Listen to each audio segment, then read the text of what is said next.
And joining me today is Wendy Stragar. She is a loveologist. Wendy, thank you so much for joining me today. Yeah, so happy to be with you. I'm also the CEO at Good Clean Love, and I've written two books on love and relationships. One called Love That Works, and one called Sex That Works. So that's how I can come up with all these great tips for Valentine's Day. Yeah. So some people are stressed out over the pandemic and folks are quarantining together. So, first, what tips do you have to make sure these couples don't bump heads during this time we're living? Yeah. So interestingly, I think that there's a lot more similarity than many people realize when we're really far apart from our partners, or when we're too close and we're always together in a way that we're not accustomed to.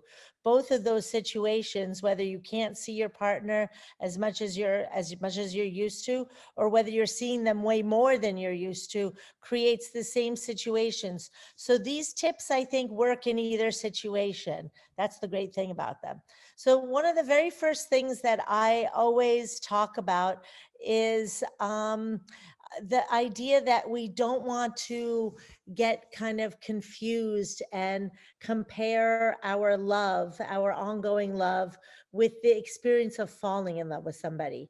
A lot of times we think, that beginning part that's all so exciting and like all the best chocolate in the world is what love is, but that's just our hormonal impulses for us to kind of come together and procreate. Love is much more complicated, and it takes a lot more energy and practice and commitment. But a lot of times I think we see so much stuff on television, and we think that that falling in love feeling is what love is supposed to feel like. And so then many people are disappointed that they're not feeling like that every day. And that's just not realistic. So I think, one way that you can come to appreciate the difference is when you think about all the little ways that love shows up for you in your life. And, I was recently told a story about a woman who was always mad at her partner because he would like never say, "Oh, you look so great." She would always get all dressed up, even in quarantine, but he would never think of that. And they actually ended up going to therapy. And she's like, "Why can he never say nice things about how I look? It's really important. I keep telling him." And the therapist said, "Well, do you not love her?" And he said, "Well, I wake up every day." They live in Canada or whatever, and it's really cold, and bring her shoes inside so that she doesn't ever have to step into cold shoes. I think about her all the time. And I just think that's a beautiful story. And she's like, "Oh, yeah, my shoes are always warm." So it's like we don't get to pick the love that we want. We get to pick the love that we have. And that's what really like love is about, is that people love us the way they can, not necessarily the way we want them to. And that's kind of this confusion with this falling in love. So if you can actually see the love coming at you, you might be surprised how much there is. Yeah, and that's really great. So, you would say that attention is very important in relationships. I would say that attention is the currency of a relationship. And I remember in the old days when, everybody probably for Valentine's Day was trying to get the reservation and go to dinner. And the number of times I would be going to dinner and I would see couples facing each other, really nice restaurants, and they'd have this phone in front of them. And I'd be like, okay, don't they want to be together? But it's like we're so distracted. And I think that would be the second tip. And it doesn't matter if you're in the same room or just on a Zoom call.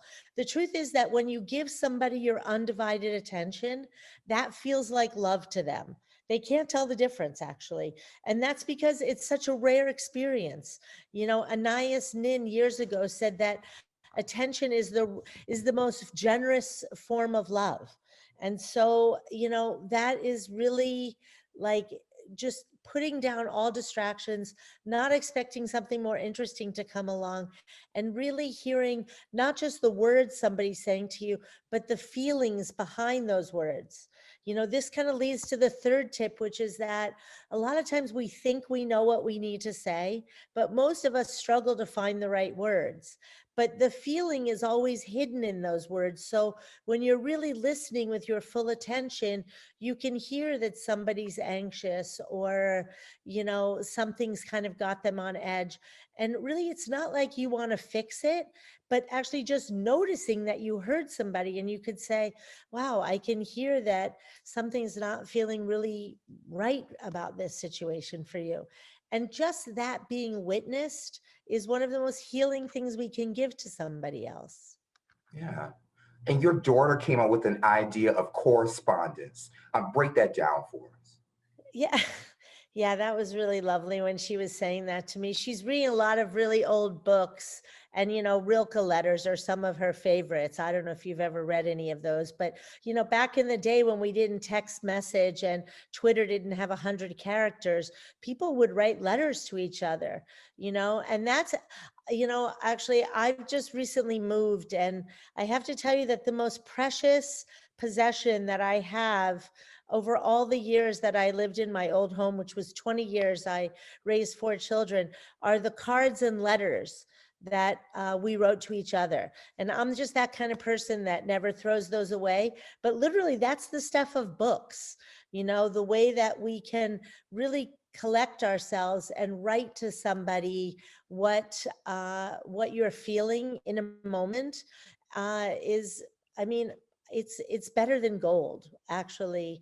And so if people aren't accustomed to writing cards to each other, really writing a card, not just like some Valentine's love so and so, or, but really, you know, the thing about communication that we were talking about earlier is that what we disclose of ourselves is the currency of the relationship.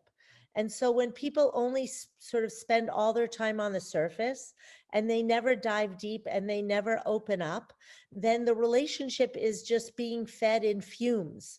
There's not a lot of oxygen there. And everybody knows to make a really good, sexy fire, you need oxygen. So the way that we disclose to each other and the tone of voice that we bring to our conversations, that stuff is really sexy, really Yeah, sexy. and those letters, you can always hold on to them. You can go back and look at them years later and see how your love has loved you over the years. So that's definitely great.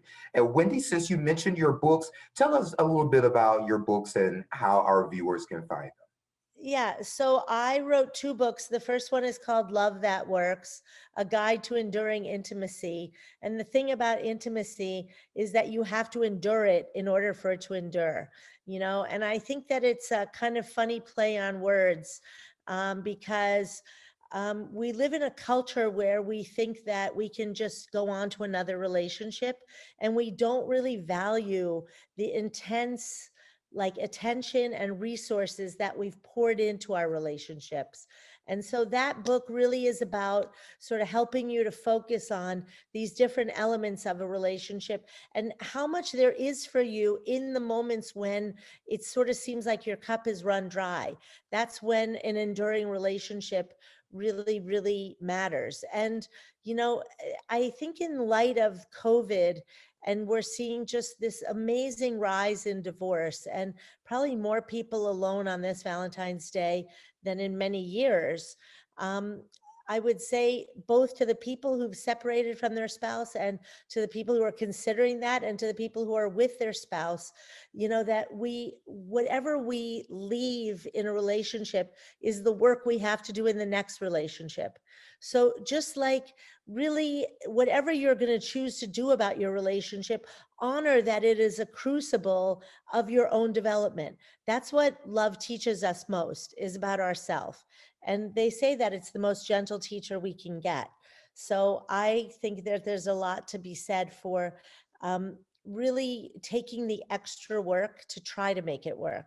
I mean, that's just kind of been my MO, having grown up in a divorce, and realizing over the years that I was always looking to understand, like, what was the difference between people who were able to, like, maintain healthy long-term relationships, which, is of course the basis for your whole health, right? Like, we know relationship is so fundamental, and that loneliness actually really makes people sick. But I've been trying to work with that topic in my own life as a product of divorce.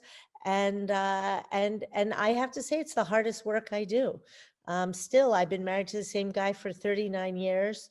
And and one other tip I would say for Valentine's Day, which has got a lot to do with all these other things, and it sort of leads into my next book, which is called Sex That Works, is that if you can really know what you want and give yourself permission to ask for what you want, and that's both in relationship and sexually. So for Valentine's Day, if it's white roses, your partner will probably go to 3 stores to find white roses.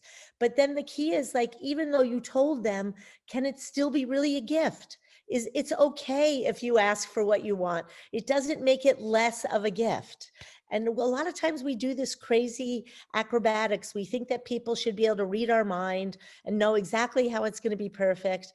Of course, that sets us all up for a lot of disappointment. But then on the flip side, we ask for what we want, but then, oh, they're not really giving it to me because I told them what it is. So it's like, no, that's like ridiculous. If somebody acts because you ask for something, that might even be like, please put your socks in this laundry basket, I'm begging you, and you just do it.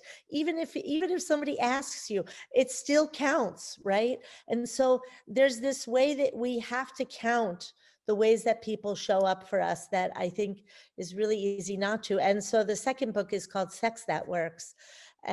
And that's another guide. Really, it's less about sex than it is about curiosity and bringing courage to what it is to have an erotic soul. And a lot of that, again, is about showing up, asking people, communicating. That's how people have really growing and amazing sex lives over time.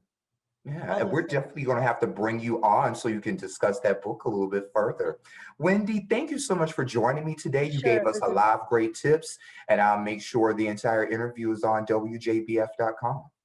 Thank you so much. It was really a pleasure. And yeah, anytime. I have been doing this work for a million years and would be happy to talk about any topic. So All right, sounds good. Have a great day. thank you. You too. All righty, Happy bye bye. Valentine's Day. Happy Bye. Valentine's Day.